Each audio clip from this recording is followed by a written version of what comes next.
Felipe, essa questão da religião é sempre muito importante, muito cara para a gente que trabalha no jornalismo político, porque se tornou importante no Brasil, né?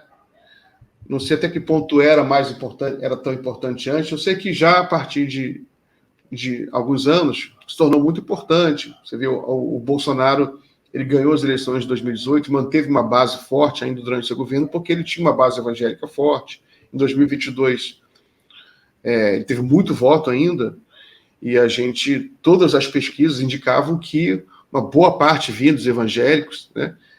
Então, acho que a gente pode começar a nossa conversa assim, por que os evangélicos, você conhece aí, você é evangélico e está dentro, é pastor, por que os evangélicos, uma parte pelo menos, né, se tornaram eleitores do Bolsonaro? O Miguel, é um processo quase que histórico, porque talvez o Bolsonaro e aí conseguiu traduzir toda a linguagem que já era presente no campo evangélico historicamente, né? Então, assim, tentar resumir a história aqui em 30 segundos, né? Mas as bases da nossa fé, ou ela vem numa fragata de um colonizador, pelo lado da fé cristã, ou ela vem num navio que comercializava escravizados, né, de maneira clandestina, para dizer que estava fazendo ali a evangelização. Então, assim, as bases da nossa fé, elas já são bases cruéis, já são bases difíceis, né? E vamos dizer assim, o campo evangélico, né, nos 250, 200 anos de Brasil, sempre foi extremamente conservador, extremamente fundamentalista. E vamos dizer que, principalmente depois do movimento fundamentalista, né, que nasce lá nos Estados Unidos, assim, da década de 50, 60 para cá, aí que a coisa se tornou mais cabal mesmo. Então, boa parte desses discursos que a gente vê com espanto na boca do Bolsonaro desde 2018, ele já era muito comum dentro das igrejas, né, há muito tempo. Então, a gente já vê a misoginia, o racismo, a perseguição às comunidades LGBTQIA+, há muito tempo dentro das igrejas evangélicas.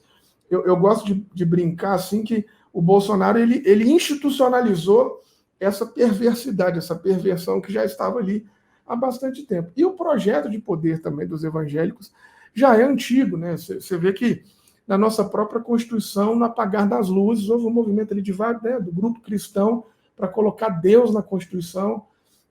E aí foi tendo aquela ideia de irmão vota irmão, e aí agora passou de irmão vota irmão evangélico, né? Precisa de um representante evangélico, e agora a gente quer um país evangélico, né? Essa ideia de uma nação cujo Deus é o Senhor. Então, esse projeto de poder dos evangélicos já está aí no país há muito tempo, praticamente antes da abertura, desde a ditadura, porque você tem muitos pesquisadores que mostram que as organizações do Norte já apoiavam organizações evangélicas desde 60, né, desde o golpe. Então, você tem a CIA apoiando várias igrejas evangélicas aqui desde 60.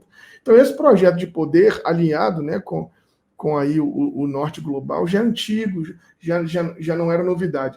Vamos dizer que o Bolsonaro, assim, ele captou essa voz que já existia e ampliou essa voz, né? E aí ele ficou com essa massa de evangélicos que está aí fazendo o que pode fazer. Só gosto de ressaltar que não só evangélicos, que o fundamentalismo e o conservadorismo cristão é muito mais amplo que o evangélico, né? E você tem isso nos católicos, nos espíritas, enfim, né? Mas eu falo aqui da minha confissão, que é a parte evangélica, mas infelizmente não para em nós, fundamentalismo cristão e conservador brasileiro é bem maior do que o campo evangélico, né? Muito bem. Felipe, um vídeo seu chegou a mim, por parte de uma amiga nossa, em que você revela que está preocupado com a falta de mobilização dos setores progressistas para entender o processo de fundamentalismo dos próprios evangélicos, e que você está observando que a direita continua se organizando de forma muito ágil, inclusive organizou um evento ultraconservador em Belo Horizonte recentemente. Aqui eu queria dar a oportunidade para você desenvolver melhor essa sua preocupação. O que você acha que a esquerda está deixando de fazer e o que você acha que poderia estar fazendo agora? Ô Miguel, e justamente disso que você está falando, só para se ter uma ideia, de setembro até agora, nós tivemos em Belo Horizonte, exclusivamente, uma série de eventos da ultradireita conservadora. Nós tivemos o CEPAC, que é praticamente o maior evento conservador da política do mundo, aqui nos dias 23 e 24, com presença do grupo conservador inteiro aí. Qualquer um que você imaginar estava aqui. Romeu Zema, Nicolas Ferreira, os filhos do Bolsonaro, gays com Bolsonaro, essa galera toda aqui no CEPAC, num evento político conservador mundial, aqui em Belo Horizonte. Não bastasse isto, né? Organizaram comitivas do Bolsonaro em várias igrejas aqui, Bolsonaro e Michele, né? Inclusive na igreja do pai do Nicolas. Fizeram agora a caminhada, o encontro, a marcha, né, contra o aborto na Praça da Liberdade, com a presença de todas essas figuras. E o que vai ficando mais nítido para mim é isso. Assim. Minas Gerais é um segundo colégio eleitoral do país, foi decisivo também nas eleições presidenciais. Né? Muito se fala do Nordeste, mas esquece também do fator decisivo de Minas Gerais. O São Paulo, que é o colégio eleitoral forte do país, já está tomado pela direita, então você percebe que parece que existe um movimento de conquistar Belo Horizonte, e não à toa. Aqui a cidade do Nicolas Ferreira, que foi o deputado mais votado, teve 1,5 milhão de votos, só em Belo Horizonte ele teve 300 mil votos.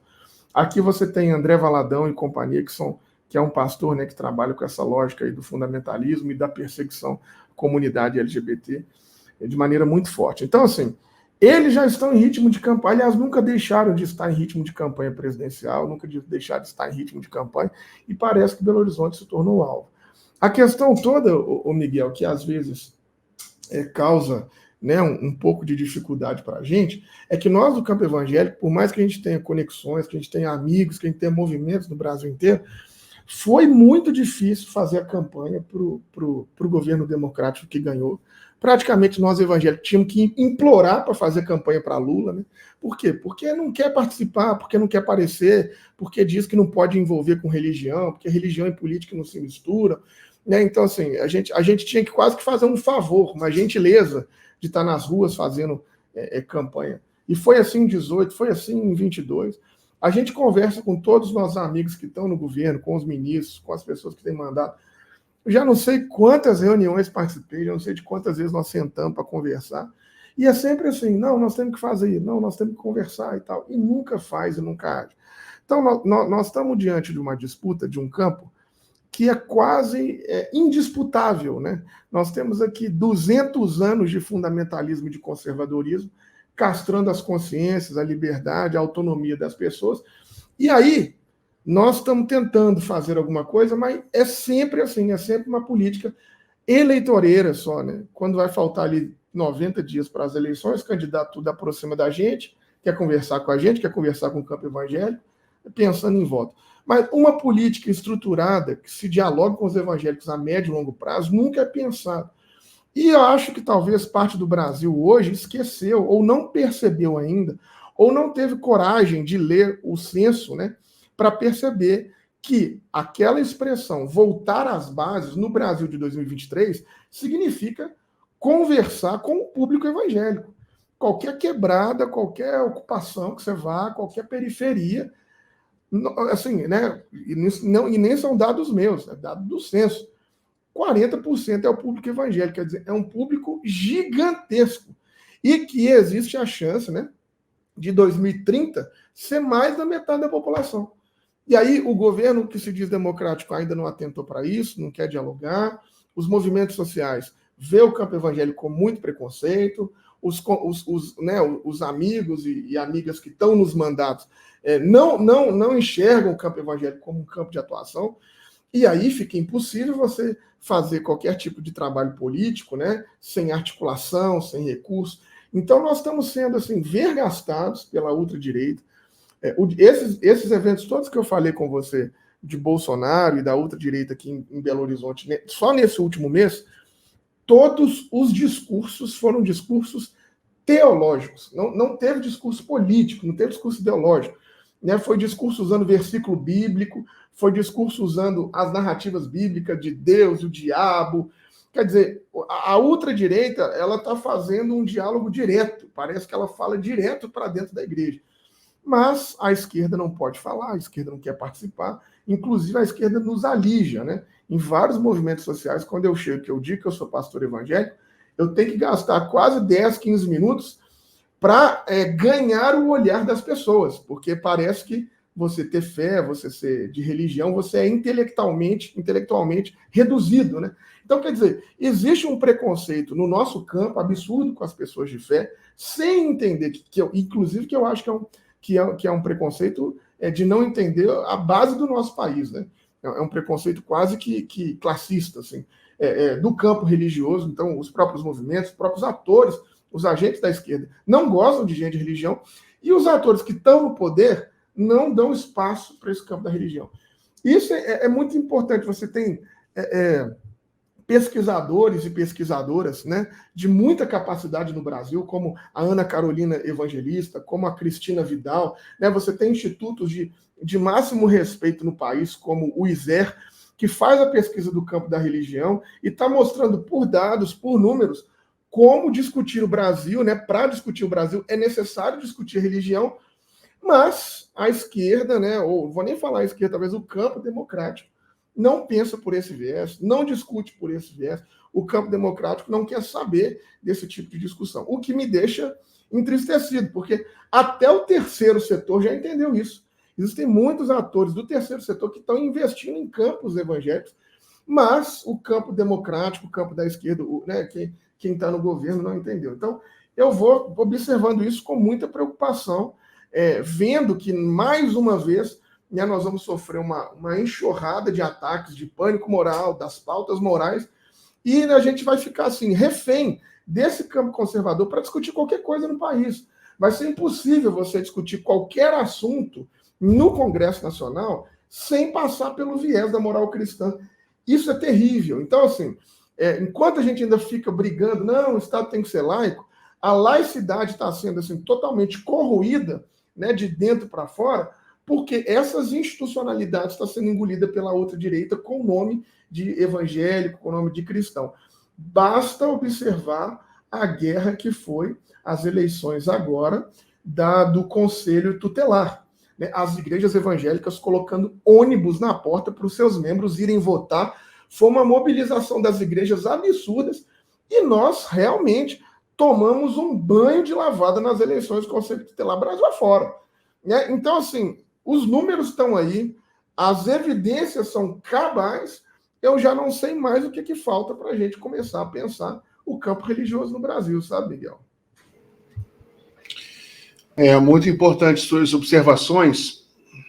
Eu acho que até teve um comentário aqui que falou, são especulações que o público evangélico vai chegar a 50%. A pesquisa hoje mostra, o censo já é quase 40%. Né? Está crescendo em relação aos anos anteriores, é claro que vai chegar a 50%. Isso não é especulação. Aí só uma vírgula, né, Miguel? É uma especulação, mas é uma especulação estatística. Então, nós estamos olhando o que já foi feito e projetando. Pode ser que sim, pode ser que não. Né? Mas não é um achismo, né? São os dados do próprio IBGE. Mesmo que não chegasse a 50%, 40% já é o suficiente para você ter como é hoje, né? Como é hoje, já é uma quantidade muito grande de pessoas.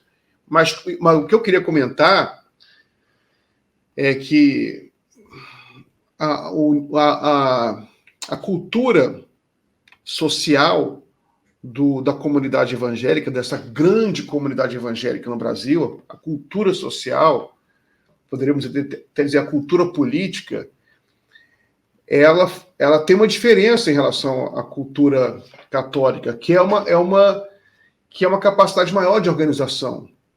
A gente nota isso em vários aspectos. Né? Primeiro, a participação muito grande em alguns programas sociais. Programa social que eu digo assim, uma participação muito grande em atividades sociais, e outra, a própria mobilização política, os conselhos tutelares, para votar para presidente da República. A gente notou, por exemplo, eu notei que os bairros onde o Bolsonaro tinha mais voto é onde tinha a menor abstenção. A correlação era óbvia, em que os evangélicos eles estão mobilizados, o que é bom. A mobilização política para votar, o campo democrático nunca pode tratar isso como coisa ruim. Não, se tem um eleitor progressista que não está votando, é problema nosso do campo progressista. Não é nosso, que a gente está fazendo alguma coisa errada, que não está mobilizando as pessoas para ir votar. Né? Na eleição de 2022, houve uma mobilização maior, depois de muita reclamação. Eu até participei, fiz lives aqui, mostrando, se não mobilizar para o pessoal votar, vai perder a eleição. Esquece, entendeu? O pessoal, o eleitor do Bolsonaro está votando, o nosso eleitor não está votando. A abstenção é maior. E você tem algumas características sociais, socioeconômicas do eleitor, do Lula particularmente, né, que era um eleitor mais de baixa renda, pelo menos uma grande maioria de baixa renda, que tinha dificuldade para chegar ao lugar de votação por razões óbvias. Se você mora pior, mora longe e tem menos dinheiro, é claro que é mais difícil chegar no local de votação. Mas, enfim. Só voltando a palavra para você, só queria fazer esse comentário. Por exemplo, o que você acha que poderia ser feito na prática? Né? Na prática, qual tipo de mobilização feita na prática? Por exemplo, você falou em recurso.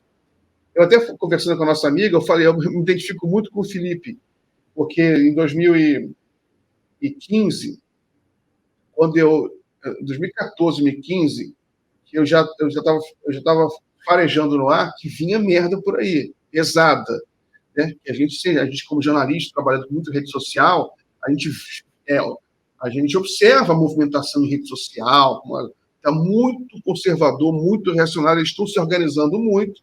Então, se o campo democrático não se organizar também, vai vir uma merda gigante por aí. E veio. Né? Então, a gente vê isso. Né? Então, por isso que eu respeito muito quem tem esse faro e que vê essas ondas vindo, né? Então, e se mobiliza para organizar. Eu estava fazendo muita reunião também. Por exemplo, uma coisa que pode ser feita é criação de... É uma coisa básica na política, básica, que é a criação de centros de discussão, de debate. Né?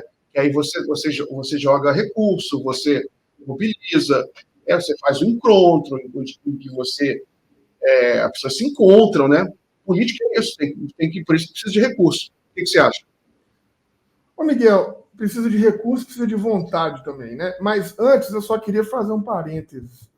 É difícil pra caramba a gente disputar as eleições com o campo evangélico nesse sentido, né? Porque quase todas as quebradas, quase todas as perifas, qualquer biqueira, qualquer lugar que você chega, tem uma igreja evangélica fazendo um papel que o Estado não dá conta de fazer. Então, principalmente você está falando, esse eleitor do Lula que está ali, que às vezes não tem, né, tem dificuldade de chegar e tal. Boa parte desse eleitor do Lula, né, que votou no Lula 1, que votou no Lula 2, pode ter votado no Bolsonaro, porque agora a igreja fala mais alto no coração dele do que os avanços que o Lula trouxe. E fala mais alto por quê? Porque não tem acesso à arte, não tem acesso à cultura. A igreja é a primeira porta de arte e cultura dentro de uma favela para uma criança, ensinando música, teatro, dança. Né? Quando a polícia chega metralhando todo mundo, é o pastor que está lá com a mãe enterrando os corpos pretos que vão se acumulando. Quer dizer, é muito difícil você competir, porque a gente fala pra caramba do Edir Macedo e companhia, mas ele está lá fazendo um trabalho com os encarcerados, que a esquerda nem vai ver. Ele está lá com os encarcerados, ele trata os encarcerados como gente, dá para esses encarcerados uma nova narrativa. Esse cara sai de lá amando o Macedo e companhia. Bom, essa é uma vírgula. O que a gente precisa de fazer? Primeiro, do ponto de vista institucional. Pronto, do ponto de vista institucional, nós temos que pensar que o exercício do ministério pastoral ele não pode ser assim, liberado para qualquer coisa. Tem que ter uma ideia, uma regulamentação. O ministro religioso no Brasil pode fazer qualquer negócio, Você viu aí os discursos dos púlpitos em 2022, 2018, que era um absurdo. E, né, então, primeira coisa, tem que regulamentar essa ideia de que é ser ministro religioso. Né? Não dá para você sair falando criminalidade, crime em nome da fé e vai dizer que isso é liberdade religiosa. Segundo ponto, é um vexame, é um tiste, né? É uma pantomima você ter um país onde um cara vai comprar uma rede de televisão e ele recebe 50 milhões de dólares da Colômbia e o jornalista pergunta para ele assim, mas esse dinheiro veio de tráfico? E ele com a cara mais limpa fala, o traficante converteu a Jesus e doou para o cofre, doou para o caixa da igreja 50 milhões de reais. Então, assim, outra coisa, nós precisamos de... Eu não estou dizendo que nós temos que tributar as igrejas, não é sobre isso, mas tem que ter uma fiscalização, nem que seja por amostragem dos caixas da igreja, pô. Senão, esse negócio vai ser um antro de lavagem de dinheiro sem controle. Né? E a gente vendo, como viu nos últimos anos, as organizações do norte global, principalmente dos Estados Unidos, financiando as igrejas diretamente aqui no Brasil, né? Financiando o Descende, que lotou 5 estádios de futebol, né? Financiando grandes empreendimentos aqui religiosos, a gente precisa saber de onde esse dinheiro está vindo, quem que está dando esse dinheiro, por que está dando esse dinheiro, né? Senão, realmente, é difícil você competir com esse tipo de coisa. Basta olhar o nosso Congresso, a bancada da Bíblia, as pautas que eles defendem, quem que eles estão defendendo, quem são as pessoas que estão financiando essas pessoas através do caixa da igreja. Então, não estou falando sobre tributar, mas estou falando que deveria ter uma fiscalização, nem que seja por amostragem dos gasofilácios da igreja. Bom, mas não vai existir nenhum maluco que vai estar disposto a fazer uma enterrada, né, eleitoral da sua carreira mexendo com caixa de igreja. Infelizmente, eu vou morrer e não vou ver isso. Agora, do ponto de vista prático, da ação popular, nós não precisamos fazer muita coisa. A gente pode, não precisamos de reinventar a roda. A gente pode usar os modelos que já foram utilizados, que eu acho ótimo. E um deles que eu tenho falado muito são as rodas de conversa de fé e cidadania dentro das igrejas locais. É possível fazer? Sim, é possível fazer. Nós temos material humano para fazer isso? Temos. O que é que precisa? Recurso para a pessoa se deslocar, para a pessoa conseguir, no mínimo, pegar uma condução para ir para essa igreja, e recurso, inclusive, para ofertar para essa igreja, para ela receber essas rodas de conversa sobre fé e cidadania. Ora, a grande máxima das igrejas brasileiras são muito pobres e muito periféricas, de modo que, assim, R$200, R$150 para receber uma roda de conversa sobre fé e cidadania, onde onde o professor vai lá e vai falar na luz da Bíblia, né, a partir do linguajar do evangélico, sobre liberdade, sobre não acúmulo de propriedade, sobre liberdade de pensamento, sobre autonomia, sobre a liberdade dos corpos, né? Sobre o antirracismo. Tudo isso são temáticas que você consegue trabalhar tranquilamente a partir da luz da Bíblia. Ecoteologia, né? Tudo isso a gente consegue trabalhar. Agora, da onde se retira esse recurso? Né? Eu costumo brincar que nós, evangélicos de esquerda, evangélicos progressistas, eu não gosto desse termo, mas só para ficar claro, é que nós hoje, entre aspas, nós somos a menor das minorias, porque a gente é perseguido pelo campo evangélico hegemônico, nós somos perseguidos pela esquerda, e a gente fica ali nesse limbo, né? Então, de maneira bem prática, Miguel, essas rodas de conversa são um bom início.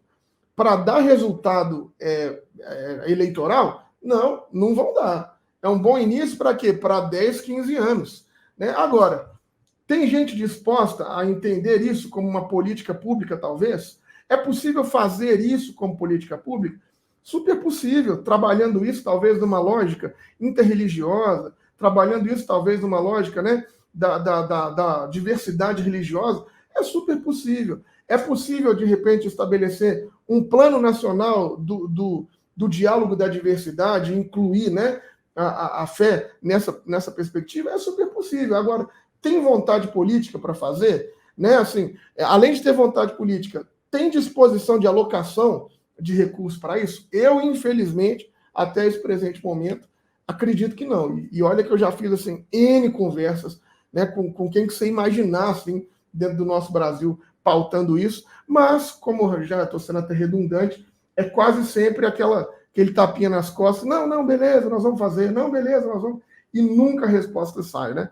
E vai me dando uma angústia, porque eu vou vendo o campo da direita se organizando, se articulando, né? Eu vou vendo cada vez mais eles estando assim unidos e sendo financiados por essas organizações estadunidenses e nós aqui sem força para competir. Mas eu acho que o pontapé inicial é, sem dúvida, essas rodas de fé e cidadania, né? Essas rodas de discussão cidadã.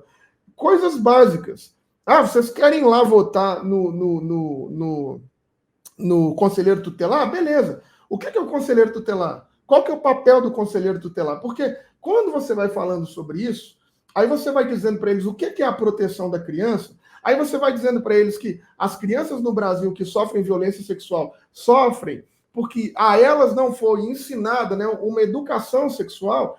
Tudo isso você vai de maneira pedagógica, devagar, trabalhando, e aí você percebe que a coisa é possível de funcionar, né? A partir de outras lógicas. De qual lógica? Do texto bíblico, dizendo, inclusive, olha, estava na boca de Jesus. Jesus disse aqui, olha, está vendo aqui em Lucas que Jesus fala, o reino dos céus é dos pequeninos, deixa vir as minhas criancinhas. Então, quer dizer, nós precisamos de ter um cuidado com essas crianças. Então, para elas não serem abusadas, o que você acha da gente falar com elas, né? Que não pode deixar nenhum adulto botar a mão aqui, botar a mão ali, que é só o papai, só a mamãe que pode trocar a fraldinha. Você vai dizendo na linguagem do evangélico o que nós queremos dizer. Só que a gente só pensa na lógica da militância, na lógica do identitarismo. Então vai sendo difícil fazer. Agora, nós temos material humano, nós temos muitos movimentos evangélicos de gente democrática que surgiu a partir de 2016, que estão aí no Brasil. Nós temos muitos bons teólogos, nós temos muitas boas teólogas, nós temos muito bons pastores.